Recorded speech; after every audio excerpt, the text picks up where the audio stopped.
हाय family, Hema नैना blog में सभी का स्वागत है, सभी का वेलकम है। तो सभी को राधे राधे, नमस्ते, सवेरे का प्यार भरा गुड मॉर्निंग सभी के लिए। तो जे मेरे गोपू सोना है, मेरे काना है, तो जे मेरे अपने काना को नहला दिया, मैं करनी पाठ पूजा। तो अब आ गई हूँ किचन में, और किचन की तो हालत देखो बहुत खराब है, क्योंकि रितिका चली गई स्कूल और मेरी किचन पड़ी है थैली फैली। और जिस सवेरे के बर्तन धोए थे मैंने, तो वो बर्तन मैं लगा रही हूँ, लेकिन अभी नाश्ता के बर्तन ऐसे कैसे पड़े हैं किचन के पास। और पति देव, हमारे पति देव बना रहे हैं अपनी न्यारी खिचड़ी, क्योंकि उनका खाना अलग ही होता है, सबसे अलग ही होता है। तो इसलिए उनका नाश्ता हम नहीं बनाते, वो खुद बना के खाते हैं। अगर हमने नाश्ता बना भी दिया तो वो रखा ही रहेगा, नहीं खाएंगे, क्योंकि उन्हें दूसरे का हाथ का नाश्ता पसंद नहीं है। तो इसलिए जो मन करता है वो बना के खा लेता है, लेकिन एक दूसरे के लिए नहीं बनाता। लेकिन मैं सोचती हूँ कि मुझे साथ कोई दे दे तो मैं खा लूँ, क्योंकि मैं अब दूसरे से ज़्यादा अब मतलब कोई दे दे तो मैं खा लूँ, क्योंकि मैं काम, मेरा काम ही ऐसा है, क्योंकि काम में बिजी ज़्यादा रहती हूँ। और अगर मैं खाने पे ध्यान रखती तो आज काम ना कर पाती। तो मैं बोलती हूँ साथ मुझे कोई दे दे तो मैं जल्दी जल्दी से काम कर दूँ और मेरा काम भी खत्म हो जाए। लेकिन हमारे पति देव में वो खाने पे ज़्यादा ध्यान देते हैं, तभी तो आज पेट निकल रहा है उनका तंबू सा। तो ये है प्लाजो, जो रात के आए थे, और इन्हें कर रही हूँ मैं सीधा, क्योंकि दुकान वाले भैया का फोन आ गया है 2 बार के प्लाजो को दे जाओ दे जाओ। अब मैं सीधे नहीं हुए थे, क्योंकि ये प्लाजो गर्मियों के टाइम में बहुत ज़्यादा बिक रहे हैं इस टाइम। अगर आप खरीदना चाहते हो तो खरीद सकते हो। और ये हमारे यहाँ मिलेगा कम से कम 60 रुपये का, और तुम मार्केट से लोगे तो तुम्हें मिलेगा ये मतलब 100 रुपया से कम नहीं मिलेगा। तो जा टाइम मतलब ये प्लाजो हद से ज़्यादा बिक रहा है, और बहुत ज़्यादा। तो आप खरीदना चाहते हो तो खरीद सकते हो। और ये पहनने में मतलब टाइट सही है, और चलता भी बहुत है, मतलब चलता भी बहुत है और अच्छा भी है। और उसमें सब कलर मिलेंगे आपको, तो बहुत ही अच्छा लगा है मुझे तो। और हमारे पतिदेव बना रहे हैं सत्तू, सत्तू घोल के पी रहे हैं। तो ये है हमारी पतिदेव की आज। तो सुबह सवेरे मैं तो इसलिए नाश्ता नहीं कर पाती, क्योंकि सुबह सवेरे होता है बहुत ज़्यादा काम। क्योंकि जो ये मैं जो लेगी पैक करती हूँ, तो ये पूरा दिन में कम से 4-5 घंटों में एक थान बनता है। तो वो थान आता है मेरे को शाम को 4-5 बजे। फिर इसमें काम करती हूँ, काम करने के बाद फिर घर का भी काम होता है, तो इसलिए मैं ऐसे नहीं कर पाती। तो आधा काम मैं रात को करती हूँ, आधा काम करती हूँ दिन को, सवेरे को। और जब सवेरे होते होते 8 बज जाते हैं, 8 बजे दुकान जो मार्केट में खुल जाती हैं, तो उन भैया का फ़ोन आने लगता है कि जल्दी से दे जाओ तो इसलिए मैं जल्दी जल्दी करती हूँ। तो मैं कम से कम मेरा चाय नाश्ता भी नहीं हो पाता, और मैं लग जाती हूँ अपने काम पे, नहा धो के पाठ पूजा करके, क्योंकि जब तक बज जाते हैं 7। और 7 बजने के बाद फिर मैं सोचती हूँ कि जल्दी जल्दी कर दूँ, कम से कम 1 घंटा में तो पैक हो पाएंगे। तो क्योंकि अकेला करना होता है, फोल्ड भी करना होता है, पैक भी करना होता है, और उसके बाद गड्डी भी बनती है। लेकिन इसकी गड्डी नहीं बनेंगी, जो दुकान वाले भैया है ना, वो खुद ही पनवा में उसमें पन्नी में डालेंगे 5-5 में, क्योंकि ये पीस महंगा जाता है, इसका कपड़ा भी अलग है। तो आप लेना चाहते हो तो ले सकते हो। तो ये है मेहनत जो मैं घर पे करती हूँ। तो आप सभी कहते हैं, सभी का कमेंट सबसे ज़्यादा ये रहता है कि आप काम नहीं करते और खाली वीडियो ही बनाते हो। तो भाई देखो, मेरा ब्लॉग देखो आप, हम काम भी करते हैं और वीडियो भी बनाते हैं। अब क्या करें, आप सभी को तो मजाक करने की आदत है हमारी ज़िंदगी की, तो मजाक तो आप करोगे ही। तो बज रहे हैं अब रात दिन के 12, और मेरी सफाई चालू हो गई, क्योंकि खाना पीना भी हो गया, और अब चल रहा है मेरा झाड़ू पोछा।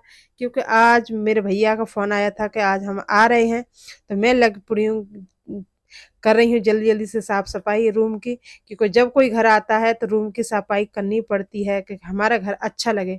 और सफाई तो मैं वैसे भी करती हूँ। आज मैं चादर बदली है, लेकिन आज चादर मशीन सोच रही कि लगाऊंगी, लेकिन आज नहीं लगा पाऊंगी, कल मशीन लगाऊंगी। क्योंकि मशीन लगाती हूँ तभी मैं चादर को चेंज करती हूँ, चाहे 5 दिन हो चाहे 10 दिन हो। क्योंकि मेरी चादर इतनी जल्दी गंदी नहीं होती, क्योंकि छोटे बच्चे होते हैं उनके घर में ज़्यादा चादर जल्दी गंदी होती है। लेकिन मेरे बच्चे पीयूष है, वो अपने नंसार है, रितिका है। लेकिन हमारे जो पति देव हैं वो बेड से उतरते नहीं हैं, जब तक ड्यूटी ना जाए। खाना तो बेड पे, बस की नहीं तो नहीं, हंगना नहाना धोना ही बेड पे कर लें।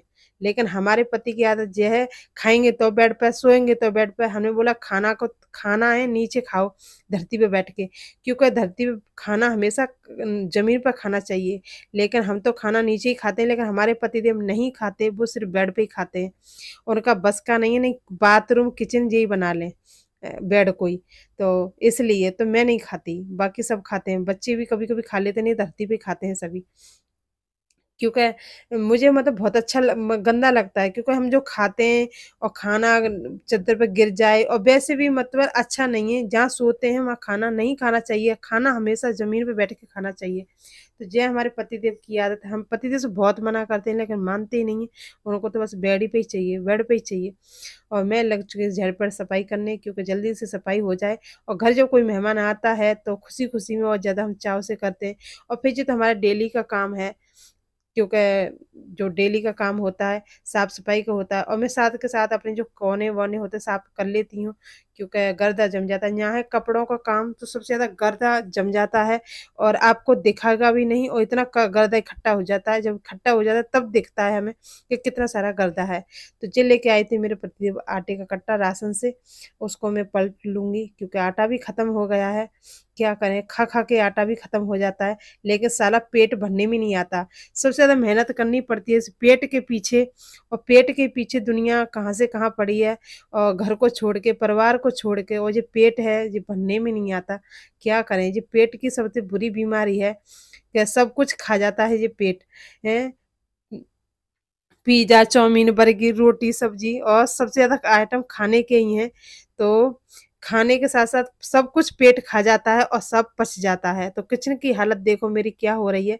और इस आटे को मैं डाल देती हूँ इसमें, क्योंकि जल्दी-जल्दी मेरा काम फिनिश हो जाए। और सभी का कमेंट रहता है कि आप कहाँ से हो? तो मैं आपको बता दूँ कि मैं यूपी से हूँ, रहती मैं दिल्ली में हूँ। मतलब यूपी, मेरा ज़िला अलीगढ़ है, यूपी में ज़िला अलीगढ़ है, रहती हूँ मैं दिल्ली ओखला में। ओखला फ़ेज़ 2 1 में। तो आप सभी का यही सा था कमेंट, दीदी आप कहाँ से हो? आपका नाम क्या है? तो देखो मेरा पूरा नाम है हेमलता, और सभी मुझे हेमा के नाम से जानते हैं। और मेरी जो फ़ेसबुक की आईडी है वो मेरी हेमलता के नाम से है। इंस्टा की आईडी है वो भी मेरी हेमा नैना ब्लॉग के नाम से है, और यूट्यूब की आईडी इसी नाम से है, हेमा नैना ब्लॉग। तो आप समझ जाओ और आप पूरा मेरा ब्लॉग देखा करो, तो आपको सब कुछ पता चलेगा, कि सब कुछ बताती हूँ मैं। और आपको अगर मेरा और मेरे चैनल में नए हो, चैनल को सब्सक्राइब करें, लाइक करें, कमेंट करें, शेयर करें, ताकि जब से सबसे पहले मेरा नया ब्लॉग आए तो सबसे पहले आपके पास आए। और और देखो यहाँ बस कूड़ा किसी का नहीं है, सिर्फ जो हम काम करते हैं उसी का कूड़ा है, क्योंकि यहाँ रेत तो है ही नहीं, सिर्फ गर्दा ज़्यादा है, गर्दा। और गर्दा अगर हम कॉटन के कपड़े पहनते हैं ना तो उन पर गर्दा ऐसे चिपक जाता है, और नए कपड़े भी पुराने लगने लगते हैं, तो इसलिए हम कॉटन के कपड़े नहीं पहनते, बहुत कम पहनते हैं, और उनमें गर्दा छूट जाता है। तो मैं तो ज़्यादा मतलब टी शर्ट और प्लाजो ही पहनती हूँ, क्योंकि मुझे उसमें उतना काम नहीं हो पाता, और उसमें मैं जल्दी-जल्दी काम कर लेती हूँ। और सूट पहन लूँगी तो मेरे पे काम नहीं होगा, क्योंकि कहीं इतना लंबा-चौड़ा जगह तो है नहीं, घर ही घर में तो काम ही तो करना है। तो छोटे कपड़े में अच्छे से काम कर लेती हूँ। तो ये लग गया पोछा, तो आज मेरा पोछा भी फट गया था, तो इसलिए मैंने पोछा बनाया। लेकिन यहाँ के जो कपड़े होते हैं उनसे तो पोछा बहुत अच्छा लगता है, और जो जो मॉल के